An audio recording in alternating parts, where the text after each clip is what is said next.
గత సంవత్సరము 2023లో సెప్టెంబర్ 13లో మా వరంగల్ జిల్లాకు వచ్చి సీఎం అప్పుడు టీపీసీసీ ప్రెసిడెంట్ ఉన్న రేవంత్ రెడ్డి గారు వచ్చి మీరు తెలంగాణ వస్తే కేసీఆర్ను గద్దెదిస్తే మీరందరూ కాంగ్రెస్ గెలిపిస్తే నేను కంపల్సరీ ఒక టీ తాగినంత సేపు కూడా పట్టదు, కానీ మీ సమస్యలు పరిష్కరిస్తాను నేను, మీరు కంపల్సరీ కాంగ్రెస్ గెలవడానికి ప్రయత్నం చేయండి అంటే మేము ప్రతి ఒక్కరు కార్యకర్తలాగా మేము సైనికుల్లాగా కాంగ్రెస్ గెలవడానికి ప్రయత్నం చేసినాం సార్.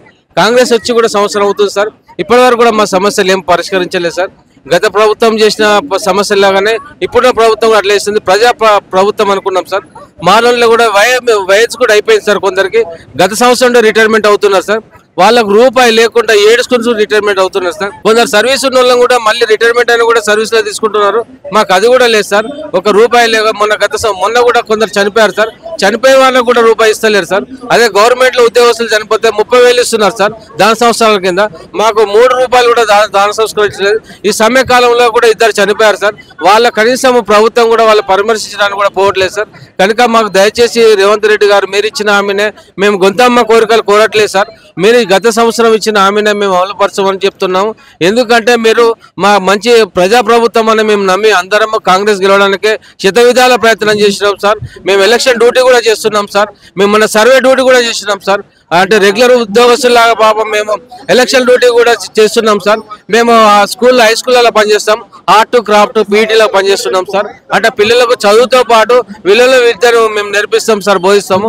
ఎందుకంటే చదువుతో పాటు ఉంటేనే వాళ్ళు భవిష్యత్తులో మంచి మార్గం ఎన్నుకుంటారని చెప్పేసి ఈ మంచి మార్గాన్ని ఎన్నుకోవాలని చెప్పేసి మేము ముందుండి వాళ్ళ పిల్లలు మంచి మార్గం నేర్పిస్తున్నాం సార్. మేము ఎందుకంటే మేము వయసు అయిపోతుంది సార్, మీరు ఇప్పటికైనా అర్థం చేసుకోండి. మేము 50 ఏళ్ళు 55 ఏళ్ళు 60 ఏళ్ళ దాకా వచ్చినాం సార్. మేము గవర్నమెంట్ ఉద్యోగస్తులాగా రిటైర్మెంట్ కావాలనుకుంటున్నాం. మేము ఏం సంపాదిస్తలేం సార్, మేము బయట సమాజంలో పోతే మీరేంత టీచర్లు మీకేం తక్కువ అని అందరూ అంటున్నారు సార్. కానీ అన్ని సమస్యలు మేము బయట చెప్పుకోలేక ఇంట్లో చెప్పుకోలేక ఇబ్బంది పడుతున్నాం సార్. మా కుటుంబం సాధలేకపోతున్నాం సార్.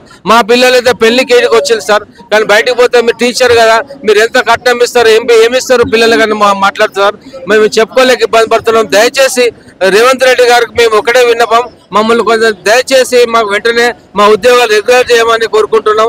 మేము వేరే గొంతమ్మని కోరుకుంటలేమండి, మమ్మల్ని అర్థం చేసుకోండి. నేను వరంగల్ జిల్లా పీటీఐ ప్రెసిడెంట్ గా వచ్చాను సార్. మేము ముందుగా ఈ కార్యక్రమాన్ని దిగ్విజయం చేయాల్సి కార్యక్రమం స్టార్ట్ చేసిన సాలరీ ఎంత వస్తుంది టైంకి వస్తుంది వచ్చేసి నేను 14 సంవత్సరాలు పనిచేస్తున్నా సార్. మాకు 11,700 ఇస్తున్నారు సార్. మాకు పిఎఫ్ కానీ ఈఎస్ఐ ఏముండదు సార్, జస్ట్ మాకు ఇంకా టర్మినేషన్ సిస్టమ్ ఉంటుంది సార్. ఏప్రిల్ లాస్ట్ వర్కింగ్ డేలో తీసేసి జూన్లో మళ్ళీ తీసుకుంటారు. ఆ జూన్లో తీసుకునేది కూడా ఏ రోజు తీసుకునేది సార్ తెలియదు సార్. మళ్ళీ పర్ఫార్మెన్స్ అని చెప్పేసి మళ్ళీ అవన్నీ ప్రాబ్లం చేసి మాకు కనీసం ఇప్పటివరకు అయితే 10 నెలల శాలరీ ఇస్తున్నారు సార్. మాకు అంతకన్నా ఎక్కువ ఇవ్వట్లేదు సార్. ఆ 10 నెలలు కూడా మళ్ళీ రీఎంగేజ్ కూడా మాకు చాలా ఇబ్బందులు ఎదుర్కొంటున్నాం సార్. శాలరీ వస్తుంది సార్, కానీ 5వ తారీఖు 10వ తారీఖు మేము కరోనా పీరియడ్లో కూడా మాకు 18 నెలల శాలరీస్ ఇవ్వలేదు సార్. మిగతా వాళ్ళు అందరికి ఇచ్చారు సార్. అదే కేసీఆర్ గారు ప్రైవేట్ స్కూల్లో పనిచేసే వాళ్ళకు 25 కిలోల బియ్యము 2,000 రూపాయలు చొప్పున ప్రతి నెల ఇచ్చారు, మాకు అది కూడా ఇవ్వలేదు సార్. దయచేసి మేము 18 నెలల శాలరీస్ మొత్తం కోల్పోయినాం సార్. మాకు అవి కూడా కల్పించమని కోరుకుంటున్నాం సార్. ఎందుకంటే మేము అందరిలాగా మాకు రెగ్యులర్ చేయండి దయచేసి. మీరు వచ్చిన కాచి మేము నమ్ముకున్నాము, కాంగ్రెస్ గవర్నమెంట్ వస్తే మంచి జరుగుతుందని నమ్ముకుంటున్నాం సార్. ఇప్పుడు కూడా మేము ఏం అడగట్లేదు సార్, మాకు రెగ్యులర్ చేయమని అడుగుతున్నాం సార్, అంతే తప్ప మేమేం అడగట్లేదు సార్. వేరే డిమాండ్ లేదు సార్. ఈ అవకాశం ఇచ్చిన ఇక్కడ ప్రోగ్రామ్ ఏర్పాటు చేసిన టీపీటీఎఫ్ వారికి మరి మీ టీవీ ఛానల్ వారికి కూడా ప్రత్యేక కృతజ్ఞతలు తెలియజేస్తున్నాం sir. Thank you sir. Telangana సమగ్ర శిక్ష కాంట్రాక్ట్ ఉద్యోగుల సంఘం రాష్ట్ర బాధ్యుడిని. నా పేరు మొగిలిచల్ల శ్రీనివాస్, నేను సిఆర్పిగా పనిచేస్తున్నాను. సమగ్ర శిక్షలో 9 విభాగాల ఉద్యోగులు చాలని వేతనాలతో గత 18 సంవత్సరాలుగా అనేక ఇబ్బందులు పడుతున్నాం. 7,700 శాలరీ నుండి 31,500 రూపాయల శాలరీ వరకే ఉన్నది. ఇక్కడ పీటీఐ మిత్రులు మొన్న 11 నెలల శాలరీయే తీసుకుంటారు, వీళ్ళ కోసం ఇంకా వర్ణాతీతం. ఈ రాష్ట్రంలో 11 నెలల జీతం తీసుకున్న 10,700 జీతం తీసుకున్న వాళ్ళు 12,000 జీతం తీసుకున్న వారు 1 నెల జీతం రాకుంటే ఎలా బతుకుతారు? ఎలా బతకాలి వాళ్ళ ఆ నెల? వాళ్ళ పరిస్థితి ఘోరంగా ఉన్నది. ఇలాంటి జీవితాలే ఈ సమగ్ర శిక్షలో ఉన్నటువంటి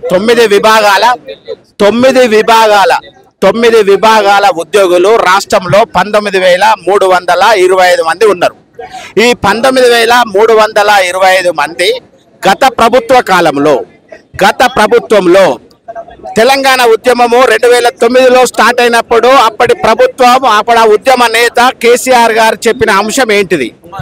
తెలంగాణ రాష్ట్రంలో కాంట్రాక్ట్ వ్యవస్థ ఉండదు, కాంట్రాక్ట్ ఉద్యోగులను రెగ్యులర్ చేస్తామన్న హామీ మేరకు మేమందరం మూకుమ్మడిగా తెలంగాణ రాష్ట్ర ఉద్యమంలో పాల్గొని తెలంగాణ రాష్ట్రాన్ని సాధించుకున్నాం. కానీ నేటికి ఆంధ్రప్రదేశ్లో మాకంటే ఎక్కువ జీతాలు ఉన్నాయి. అప్పుడున్న ప్రభుత్వంలో పాలకుల చుట్టూ, ఎమ్మెల్యేల చుట్టూ, శాసనసభ్యుల చుట్టూ, ప్రతిపక్ష నాయకుల చుట్టూ ఎంత తిరిగినా కూడా గత 10 ఏళ్లుగా మా ఉద్యోగాలను రెగ్యులరైజ్ చేయలే, కనీసం పే స్కేల్ కూడా అమలు చేయలే.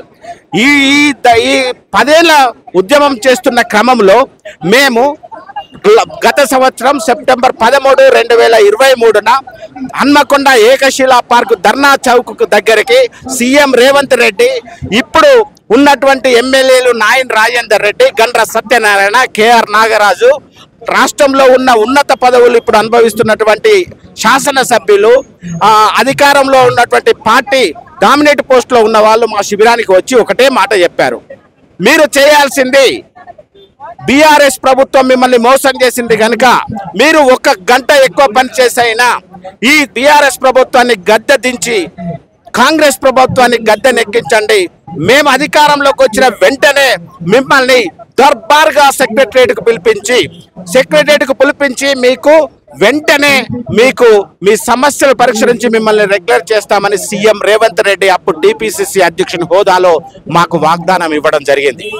దాన్ని మేము అయినా వాగ్దానం ఇచ్చిన సంవత్సర కాలంగా మేము శాసనసభ్యుల వద్దకు, శాసన మండలి సభ్యుల వద్దకు ఎన్నిసార్లు అంటే మేము తిరగని వ్యక్తి దగ్గరికి లేనేలేదు. అందరి దగ్గరికి మొరపెట్టుకొని యాస్టకు వచ్చి మా జీవితాలు ఇంకా ఏమవుతుందో అనే ఉద్దేశంతో మేము గత 6వ తారీఖు నుండి 9వ తారీఖు వరకు నిరాహార దీక్ష చేసి 10వ తారీఖు నుండి రాష్ట్రంలోని 19,325 ఉద్యోగస్తులు గాడు కుటుంబాలు ఇవాళ అరిగోసపడుతున్నాం. అందుకే మేము సమ్మె చేస్తున్నాం.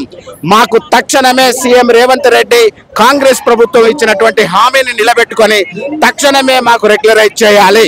ఒకవేళ ప్రభుత్వానికి ఏమైనా టెక్నికల్ ఇష్యూ కనుక ఉంటే మీరు తక్షణమే పే స్కేల్ అమలు చేయాలి అని మేము డిమాండ్ చేస్తున్నాం. మా నియామకం rule of reservation, roster come merit ప్రాతిపదికన పేపర్ నోటిఫికేషన్ తోటి డిఓ డిఎస్సి మెంబర్లతోటి, అంటే జిల్లా సెలక్షన్ కమిటీ కలెక్టర్ల చైర్మన్ గా ఉన్నటువంటి జిల్లా సెలక్షన్ కమిటీ తోటి rule of reservation, roster come merit ప్రాతిపదికన ఏ ఉద్యోగానికి ఏ అర్హత కావాలో ఆ అర్హతలతో రూల్ ఆఫ్ రిజర్వేషన్ పాటిస్తూ నియమించబడ్డాం. మేము అక్రమంగా నియమించలే.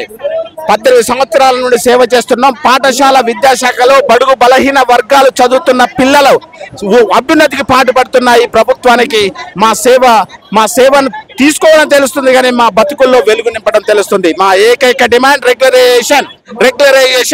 ఈ ప్రభుత్వం స్పందించి రేవంత్ రెడ్డి గారు ఇచ్చిన మాట, గౌరవ ముఖ్యమంత్రి రేవంత్ రెడ్డి గారు ఇచ్చిన మాటలకు కట్టుబడి మమ్మల్ని రెగ్యులరైజ్ చేయాలి.